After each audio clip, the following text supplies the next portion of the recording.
Hello, thank you very much for tuning in. This is Stuart, classical record collector and professional seller.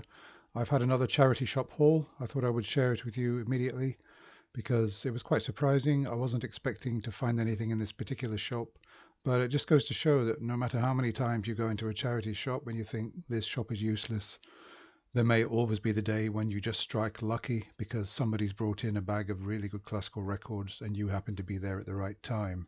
So I can't stress enough that it's worth continuing to try, even in shops where you thought it was a hopeless case. Of course, if shops don't sell classical records at all, sorry, if they don't do vinyl, as a lot of charity shops don't, then obviously it's not worth wasting your time. But I would say maybe 1 in 3 shops are still doing vinyl, and it's worth just popping ahead in to see if there's anything new. But before I show you the records, I actually went in there mainly because they've got good books. And I managed to pick up this book. I don't know how many of you would have been interested in this. Illustrated History of 20th Century Sport, £2. It's the Times, and it chronicles all the great sporting events of the last 100 years, the 20th century, in a kind of journalistic type format. And I just thought that was really quite interesting for £2. It will be sort of nice to have on the bookshelf. So yeah, I bought that, but let's go through the records. So surprisingly, I've talked a lot about how much money shops are now charging for records, and I went into this charity shop and they're doing a special deal. Mix and match 3 CDs or 3 records for £1. Well, I started going through them and I was really quite surprised at what I found. My holy grail digital violin record, as I call it, is going to be right at the end. It's actually the last record I found as well. So let's just go through and see what I got. 3 for £1. I've checked the condition of all of these and they're in sort of excellent condition. 1 or 2 had sort of hairline marks where I thought they probably won't sound. One had a little nick on it, which I've taken a chance on, but apart from that, they're all pretty good. So here we are. We've got Rachmaninoff Ashkenazi Symphony No. 1 on digital Decca. You don't often see that one actually. And then we've got, yeah, okay, so we've got a concert classics here. Don't forget 33 pence each these. So Rachmaninoff Ogden, that is a reissue of a white and gold ASD. Excellent condition, that one. We've got Ashkenazi playing Rachmaninoff Preludes, 24 Preludes. It's a Dutch pressing. It's in super condition. It's a gatefold, 2 LPs. Murray Pariah playing Mozart. I've got this one already in my own collection, so I can sell this. K175 and K503. Great performance, digital recording. That's a good one on CBS. We've got 4 Last Songs. This is a large dog, as I call it, 80s label. And so, yeah, I mean, it's a reissue. So it's okay. I mean, you know, beautiful singing voice from Schwarzkopf on those 4 Last Songs. Strauss, it's one really that everybody should have in their collection, I think, because Schwarzkopf was just such a superlative singer on that kind of repertoire, and also Mozart soprano. She was really sort of unmatched, in my opinion, anyway. Okay, Horowitz in Moscow. This is a made in West Germany record. So, yeah, this has got Mozart on it. Rachmaninoff, Liszt. Yep, that's a really good record. Horowitz in Moscow. You don't often see that on an LP. As an Argo, this is a Dutch Argo handle, quite a boring one really. Mariner, water music and fireworks music. Still, you know, 33 pence. You're going to take it, aren't you? This is a CFP, Ravel, Mother Goose, I think, Bolero, La Valse. So yeah, I mean, I will take CFPs because a lot of them are reissues of famous white and gold records. So yeah, okay, so Mozart, we've got digital recording here, Alfred Brendel playing Mozart's piano concertos, K450 and K467, which is number 21.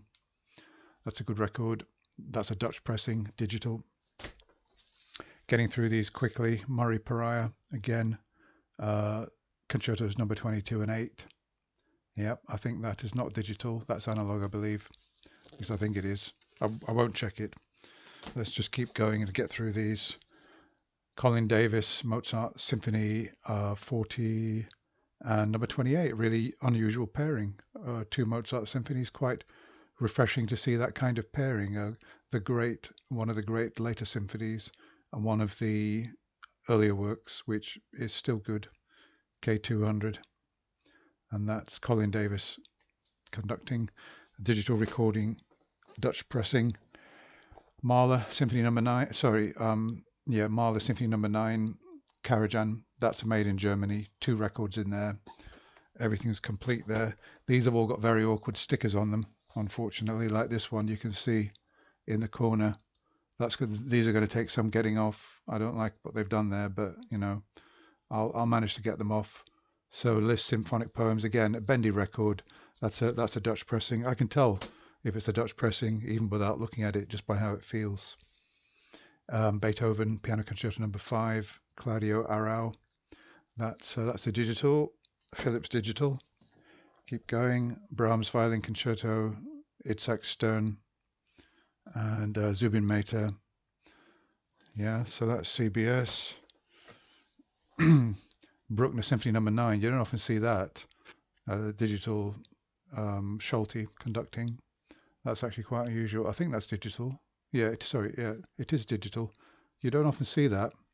The Schulte record you see a lot is Schubert Symphony Number 9. You see that a hell of a lot, but you don't often see Bruckner Symphony Number 9. We're getting towards the end of them now. James Galway. I don't often buy James Galway, but I honestly ask you, who's going to listen to James Galway playing Khachaturian? Not many people, and it's unusual repertoire. It's Concerto for Flute and Orchestra, and what else is it? Concerto for Flute. Yeah, it's a big concerto, that. 1, 2, 3, 4 movements. Yeah, so that is a really big concerto, but it's in absolutely immaculate condition, predictably so. Maybe somebody bought that as a gift for somebody, said, "Oh, get me some James Galway, will you?"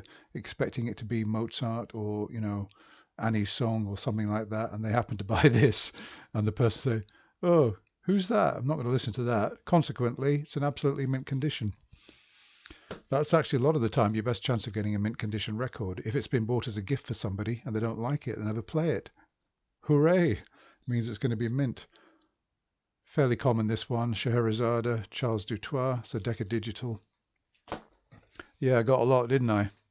3 for £1. Alfred Brendel, Liszt Piano Concertos Number 1 and 2. A lot of you guys are probably thinking that, I don't know, I've come on here so often with, you know, these amazing charity shop hauls. You must think that I'm, I don't know, really lucky. Maybe I am, but I also look in a lot of charity shops, probably more than you guys do.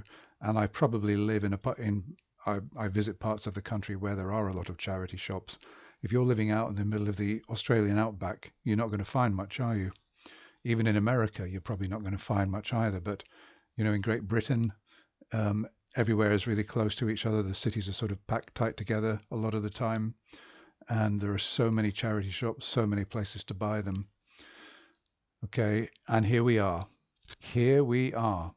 This was the last record of all the records that when I was flipping through and picking out, I was already thinking, oh, I've done well here. Imagine how I felt when I saw this. My Holy Grail digital violin record. I've been looking out for that for ages. Okay, I could buy it on eBay for anywhere between £50 and £100, roughly speaking. But I've checked the record. It looks like it's in absolutely flawless condition. The jacket is kind of VG plus, but you know, still pretty good. I mean, on the back, it looks more or less perfect. The jacket looks fine. It's just a little bit worn slightly, barely on the spine. It's sort of borderline EX, but the record looks sort of near mint. So, yeah, I've been looking for that, or at least I've been hoping, beyond hope, that I would see that.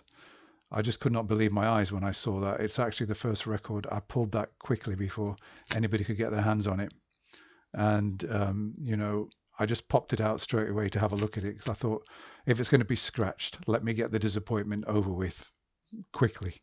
But, you know, when you pick out a record like that, and it's like the kind of record you'll find in a charity shop once every 5 years or something like that. And I popped it out, and lo and behold, it was in absolute mint condition. Who knows, maybe one day I'm going to find ASD 429 in mint condition in a charity shop, but this is superb. Anyway, I think that's about it really. Yeah, just keep looking at that, you know. There are some people on eBay selling it for between sort of 50 and £100. So as a digital record, that's actually quite a valuable one. So Victoria Malova, a Russian violinist who in the, I think, early 90s defected before Perestroika, before Perestroika, sorry, in the 80s, yeah, well before Perestroika, she defected when she was in Finland, I think, and she left her violin on the hotel bed, the one that the Russians had given her, Stradivarius or something. It wasn't hers. She left it on the hotel bed. She defected, and then obviously she acquired a violin because she's such a superlative player, and she's there at her absolute zenith of her talent. So yeah, that is a really good record to get. Okay, well, thanks a lot for watching, and as always, let me know. I'd love to get some comments from you. I think that I've got every right to feel pleased with those. You know, as a collector or a dealer, I'll be selling probably most of those, but some I'll be keeping. And thanks a lot for watching. Bye for now.